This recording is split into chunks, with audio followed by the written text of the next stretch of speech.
ভয়ঙ্কর বিপদ থেকে নবারুণকে বাঁচিয়ে বৃন্দা ও সুব্রত চক্রান্ত হাতে নাতে ধরে পুলিশে দিল রাঙ্গা। হ্যাঁ বন্ধুরা, আমরা এমনটাই দেখতে পাবো রাঙ্গামতি তীরন্দাজ ধারাবাহিকের আগামী পর্বগুলোতে। অফিসার সত্যজিতের প্ল্যান মতো রাঙ্গা যায় সহদেবের বেআইনি কাজকর্ম ও নারী পাচার চক্র হাতে নাতে ধরতে।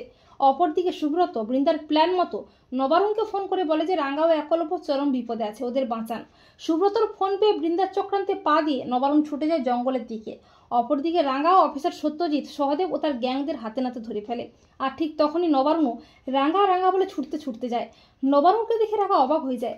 রাঙ্গা বলে, বড়বাবু তুই এখানে কেন এলি? তখন নবারুণ বলে, কেউ একজন আমাকে ফোন করে বললো যে তুই আর আকু নাকি বিপদে আছিস, তাই তো আমি ছুটতে ছুটতে এলাম।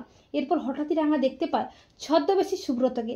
রাঙ্গা বলে, ও বুঝতে পেরেছি, সবটাই একটা ষড়যন্ত্র।